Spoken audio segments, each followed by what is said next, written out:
بسم الله الرحمن الرحيم الحمد لله رب العالمين وصلى الله وبارك على الأشرف الأنبياء ومرسلين نبينا محمد وعلى آله وصحبه وسلم تسليما كثيرا أما بعد. Alhamdulillah, this is a second lesson from the lessons of 40 Ḥadīth by an-Nawawī, hafidhahullāh, raḥimahullāh. And our previous lesson was a lesson which was last week, where we covered the aḥādīth, or we covered some of the introduction of hadith, and that was a lesson which was done in person. Whilst this lesson, bi'idhnillahi ta'ala, will be one which is here done online, and it will be the same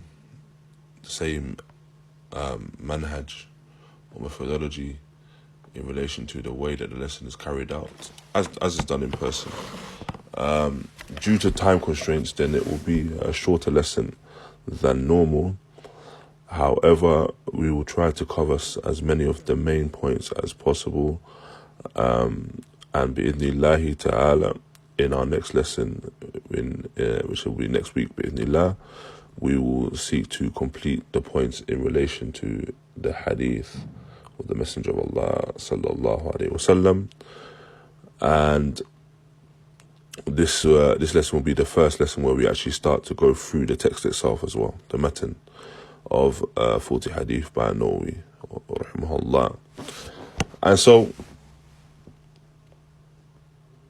the first hadith which is mentioned, and it's a hadith which we've covered previously as well when we started Ustādh Ahkam, is the hadith of the Amir al-Mu'mineen Abi Hafs Umar al-Khattab radiyallahu anhu قال سمعت رسول الله صلى الله عليه وسلم يقول إنما أعمال بالنيات وإنما لكل امرئ ما نوى فمن كانت هجرته إلى الله ورسوله فهجرته إلى الله ورسوله ومن كانت هجرته للدنيا يصيبها أو امرأة ينكحها فهجرته إلى ما هاجر إليه. And so this narration is by Umar ibn Khattab radiyallahu anhu, where he mentions that the Messenger of Allah sallallahu alayhi wasallam states that indeed actions are by their intentions, and everyone shall gain by that which they have intended. So whoever's hijrah is for the sake of Allah and His Messenger, then his hijrah will be for Allah and His Messenger. And whoever's hijrah is for the affair of the dunyā, to attain something from it, or for a woman to marry her, then his hijrah, his migration, is for whatever he intended it for. And so this narration we will discuss bi'idhnillahi ta'ala upon specific points in relation to the hadith itself, as well as the wordings and the benefits taken from it. And so now we will discuss it based upon specific points, as much as Allah Ta'ala makes easy for us to cover in this gathering, this lesson. And so the first thing I just wish to discuss in relation to this narration is the status of the hadith, and the manzilah of the hadith, the status of the hadith itself. And so this hadith is one which is narrated by Bukhari and Muslim, one which is narrated by Imam Bukhari and Imam Muslim. And so thus it takes the terminology of a hadith which is muttafaqan alayh, yani it's one which is agreed upon by Bukhari and Muslim. And so just upon that affair alone, the fact that the narration is agreed upon by Bukhari and Muslim, then we understand that this is a narration which is one that carries a great amount of strength in relation to its sihha, in relation to its authenticity. And likewise, in relation to the manzila of this hadith, like the status and the station of this hadith as well, is that this hadith is from the Jawāmi' al-Kalim an-Nabi sallallahu alayhi wasallam. So it's from the comprehensive speech of the Nabi alayhi salatu wasalam. And what is understood by the statement, the comprehensive speech, Jawāmi' al-Kalim, and Shaykhana, Shaykh Abdullah al-Bukhari, hafidhahullāh, he mentions in relation to this statement of Jawāmi' al-Kalim, that al-Jawāmi' al-Kalim is that it's an affair which Allah subhanahu wa ta'ala has combined between many affairs and placed it into one specific action or affair or one. And thus the Messenger of Allah sallallahu alayhi wasallam, he mentions it in one concise statement which is comprehensive. It gathers between everything, or gathers between a multitude of affairs, as well as it being a statement which does not enter into anything else outside of it as well. And so this is Jawāmi' al-Kalim, the comprehensive speech of the Messenger of Allah sallallahu alayhi wasallam, that by way of one statement, many different affairs in relation to maybe ahkam and other than that can be derived, and fawaid and benefits can be derived from it. And so this narration itself is an example of that. This narration is an example of that, where the Messenger of Allah sallallahu alayhi wasallam has mentioned this affair of إِنَّمَا أَعْمَالُ بِالنِّيَّاتِ وَإِنَّمَا لِكُلِّ إِمْرِئٍ مَا نَوَى. And then from his speech, sallallahu alayhi wasallam, a person can derive much benefit from it.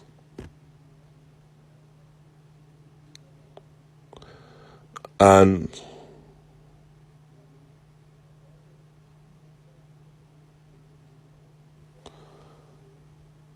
now we have the statement of Shafi'i, the statement of Shafi'i raḥimahullāh, where he mentions إِنَّهُ يَدْخُلُ فِي 70 بَابًا مِنَ الْعِلْمِ. That this narration, إِنَّمَا أَعْمَالُ بِالنِّيَّاتِ, indeed the action by the intentions, is one which comprises of 70 different abwab, or 70 different chapters in relation to knowledge itself. So 70 different aspects of knowledge itself. And what is understood by way of that is that this narration, it may not literally be 70 different affairs that it relates to. However, it relates to maybe this amount or more from the affairs of deen. Likewise, when we're discussing the station and the status of this narration, we must understand that Ahlul Ilm saw it as being a good action and a lofty and recommended act that they began with this narration.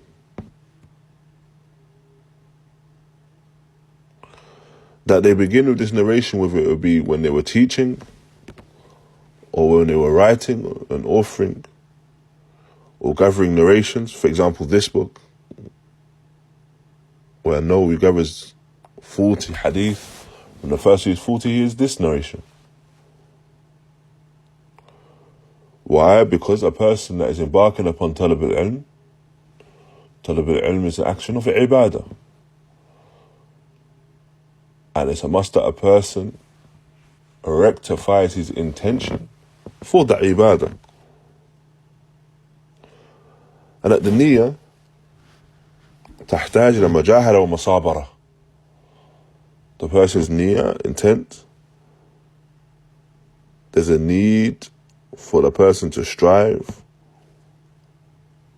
and engage in patience when seeking to rectify their intention and having a good intention. Why? Because it's a must. يجب تصحيح النية لله عز وجل. Because it's a must that a person rectifies their intention for the sake of Allah Azza wa Jal.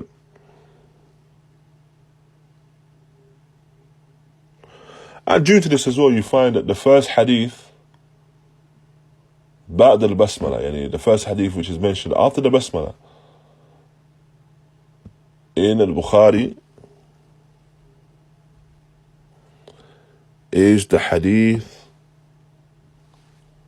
of an-niyyah. إنما أعمال بالنيات. This is the first hadith which is mentioned in Sahih al-Bukhari. And likewise as well, from the manzila, the status of this hadith, is that this hadith is min asah al-ahadith. It's one of the most authentic of the narrations. And as mentioned previously, this is known due to the fact that this narration is found in both al-Bukhari and Muslim. In Sahih al-Bukhari and Sahih Muslim.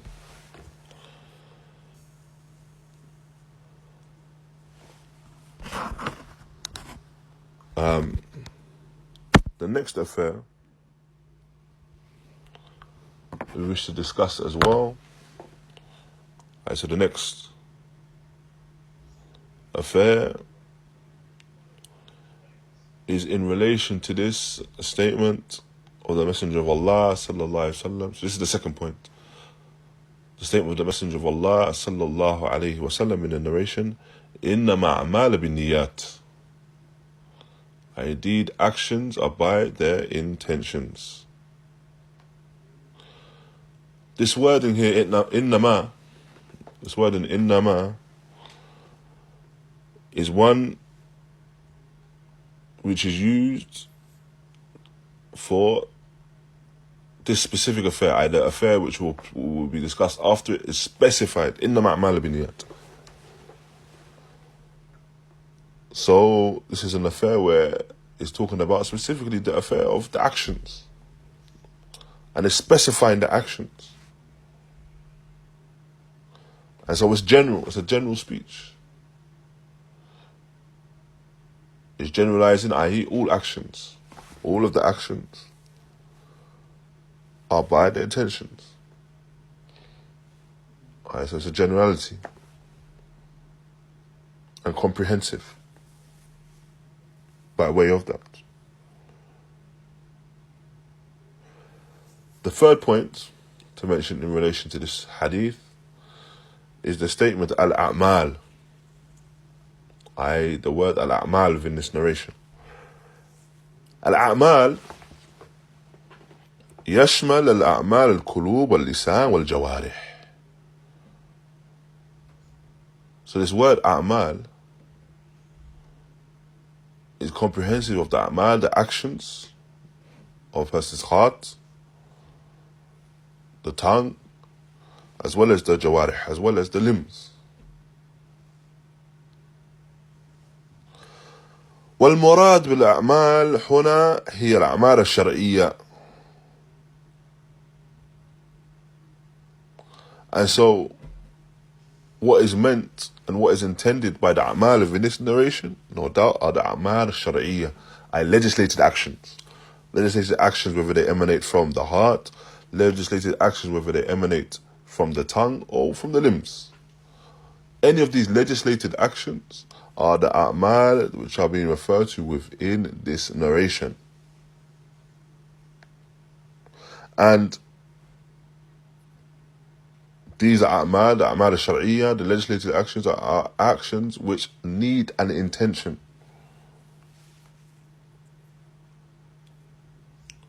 And so actions which do not need an intention, do not enter into this narration. They're not a discussion within this narration. So for example, the actions such as the actions of the mubahat, the actions which are of the mubahat, for example, the actions of an individual eating or drinking. These actions are not in need and not to be in relation to the affair of the intention.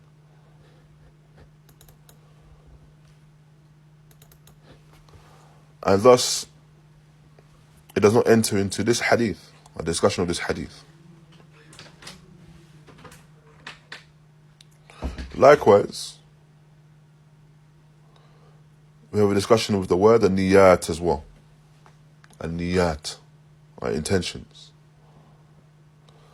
And in the lugha, in the Arabic language, the intentions, niyat, is al-qasd. So what someone has set about doing. The intent, they've set about doing a particular act. وفي الشرع العزم على الفعل إبادة تقربا إلى الله. And within the Sharia, a person has the azm, has the determination to do a particular act, seeking nearness to Allah subhanahu wa ta'ala.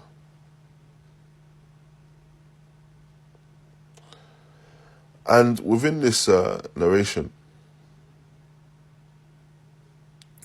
we have the statement, إِنَّمَا أَعْمَالَ بِالنِّيَّاتِ. Some Ahlul Ilm, they mention that there's a word here which is intended, however, has been omitted. Not literally omitted from the hadith itself, however, omitted in meaning. And so some Ahlul Ilm, they say that this word which is omitted in meaning is the word sihha. يعني إنما صحة الأعمال بالنيات. Indeed, the authenticity or the correct actions are dependent upon intention. They're dependent upon intention. So this is one thing that some Ahlul Ilm mention. Some of Ahlul Ilm, they mention from them Abu Hanifa, raḥimahullāh, he mentions innama, the word which comes after innama, which has been omitted in meaning, is the kamal al-a'mal, yani kamal.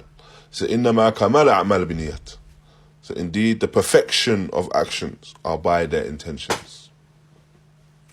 And Shaykhana, Shaykh Abdullah Bukhari, again he mentions that which is correct, or that which seems to be the most correct, and in relation to the truth, is the first opinion, sihha, the authenticity of an action is by its intentions. Why? Because the niyyah is matlub, wujuban. It's an obligation that the niyyah is sought. Now, it's an obligation that the intention is sought for these actions to be accepted. So the niyyah is an obligation in relation to the sihha of the amal, in relation to the authenticity of the action itself. However, in relation to the kamal, then this is something which is sought manduban, the niyyah, or the kamal, the affair of kamal, the action being upon perfection and complete, is one which is no doubt recommended and sought after, however not in the same manner that the affair of the correct intention is sought after, because this is the one which is obligatory. The fourth point to mention from this narration is the wording إِنَّمَا لِكُلِّ إِمْرِئٍ مَا نَوَى. Everyone shall gain that which they have intended. So they shall gain in relation to that which they have intended. يعني يحصل كل ما يريد من خير أو شر. The person will gain and achieve and attain whatever he intended, whether it be from khair or shar, whether it be from good or evil. And what we understand is that these two sentences are two separate sentences. So the first sentence, إِنَّمَا أَعْمَالُ بِالنِّيَّاتِ, indeed the actions are by intentions, that's one sentence. And that's discussing one affair.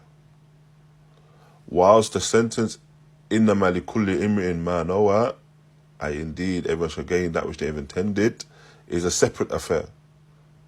It's discussing something separately. What we understand is that it's not that the second sentence is just there to emphasize the first. Why? Because there's a principle in the Arabic language. The principle in the Arabic language is ta'sis wa la ta'qid. The principle in the Arabic language is that a new sentence is there to bring about a new discussion. It's a new discussion, new basis of a discussion. So when a second part of speech comes, it's there for a new basis of discussion, unless there's something to indicate that it's there to emphasize. So the first understanding of a sentence is that it is there to bring about a new discussion, rather than emphasize.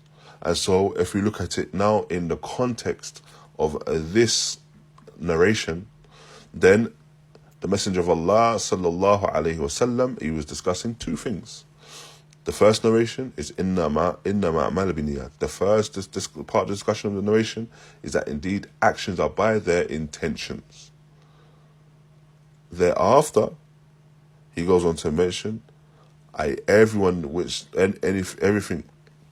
that a person intends, then they shall gain from it.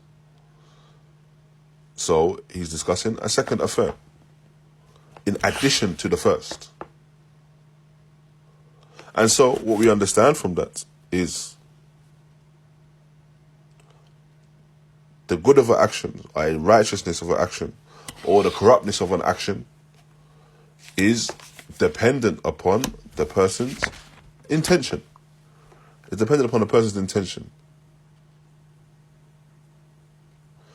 Whilst as for the second sentence, then we understand that the recompense or the consequence goes back to that person's intention. So what they will achieve goes back to their intention. Wallahu ta'ala a'lam. And so Ibn al-Daqiq al-Eid, raḥimahullāh, he mentions in relation to this, the dalil for this is the sentence or the discussion after, within the same narration.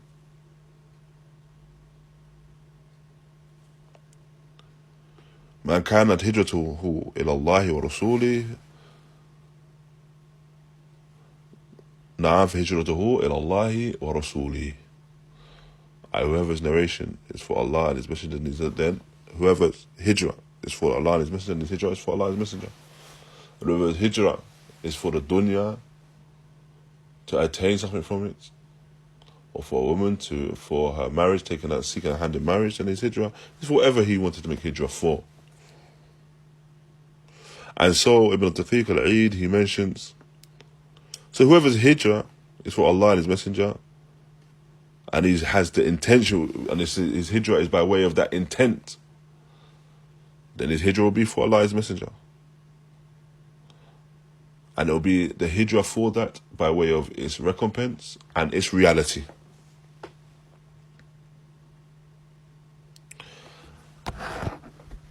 Thereafter, we'll have the fifth point, and this will be the final point we'll mention for today. where we have the mention here, the statement فَهِجْرَتُهُ إِلَى اللَّهِ وَرَسُولِهِ. And so, what we understand from this is that a person, or this affair of hijrah, differs. The affair of a person's hijrah differs. And it's dependent upon the intent of the muhajir. The intent of the muhajir. If the muhajir has the intent of deen and Allah subhanahu wa ta'ala, and this is one form of hijrah. However, if a person intends the dunyā and intends to take some portion of the dunyā, and that's the only reason they're making the hijrah, then his hijrah will be for that fact. And no doubt this is something which is secondary. A person performing hijrah and migrating just for the dunyā, this is something which is secondary. And this is clear by way of the statement of the Messenger of Allah sallallahu alayhi wa sallam within this narration, where he states sallallahu alayhi wa sallam, فَهِجْرَتُهُ إِلَى اللَّهِ وَرَسُولِهِ. And he repeats this, whoever's hijrah is for Allah and His Messenger, then his hijrah is for Allah and His Messenger. He repeats this affair. And thereafter, he mentions how whoever's hijrah is for the dunya, to attain something from it, or for a woman to seek her hand in marriage, then his hijrah is إِلَى مَا هَاجَرَ إِلَيْهِ, for whatever he sought to make hijrah for. And so he did not repeat it within the statement sallallahu alaihi wasallam. Why? This was due to the fact that he wanted to illustrate the lowly affair of the hijrah for other than Allah and His Messenger, and the lowly affair of performing hijrah and migrating for the affair of the dunya. And Allah subhanahu wa ta'ala knows best. And bi'idhnillahi ta'ala, in our next sitting next week, we will continue with the explanation of this narration and conclude the explanation of this narration. Inshallah, go on to the next narration. And as well as that, I will be asking the ikhwa for some of the homework which we discussed last week. Inshallah, some of the homework, and anyone that has memorized the first narration, then I will be asking them for the memorization, inshallah. So we'll be listening to the memorization of the first narration, inshallah, and maybe some of the second if anyone is ready for that. فبارك الله فيكم وجزاكم الله خيرا وصلى الله وبارك على نبينا محمد وعلى آله وصحبه وسلم.